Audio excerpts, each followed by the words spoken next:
શ્રી સંતરામ મંદિર નડિયાદની આ શાખા છે. શ્રી સંતરામ મંદિર કાલસર.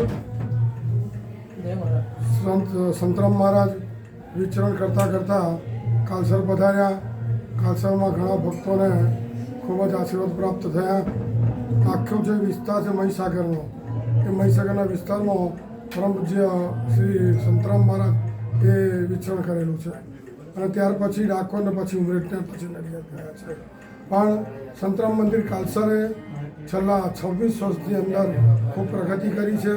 2000ની સાલમાં અહીં પ્રથમ મહંત પરમ પૂજ્ય બ્રહ્મલીન શ્રી જ્ઞાનદાસજી મહારાજ મુકાયા અને એમણે 25 વર્ષ સુધી સંતરામ મહારાજની ખૂબ સેવા કરી.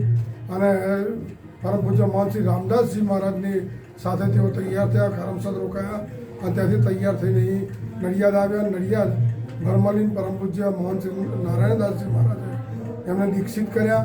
અને ત્યાર પછી કાલસરની અંદર કાલસરને ભક્તોની ઈચ્છાથી કંઈ મંદિર બને અને એટલે એ ઘડી મંદિર બનાવ્યું અને એમને મહાન તરીકે સ્થાપ્યા. અને આ છેલ્લા 25 વર્ષની અંદર એમણે ખૂબ મોટી સેવાઓ કરી છે.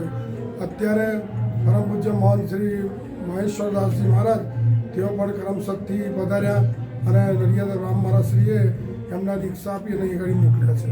એ પણ ગાદીની સેવા કરે છે. એ સાકર વર્ષા નિમિત્તે પ્રતિવર્ષ 20-25 હજાર ભક્તો એ પ્રસાદ લઈને પાવન થતા હોય છે.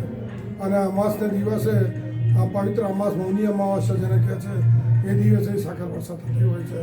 એટલે અહીં જે કોઈ ભક્તો આવે છે એની પર પરમ પૂજ્ય યોગીરાજ અવધૂત શ્રી સંતરામ મહારાજની દિવ્ય અખંડ જ્યોતિના શુભાશીર્વાદ, બ્રહ્મલીન અષ્ટમ મહંત પરમ પૂજ્ય નારાયણદાસજી મહારાજના આશીર્વાદ અને વર્તમાન મહંત પરમ પૂજ્ય શ્રી રામદાસજી મહારાજના આશીર્વાદ સતત ઉતરતા રહે.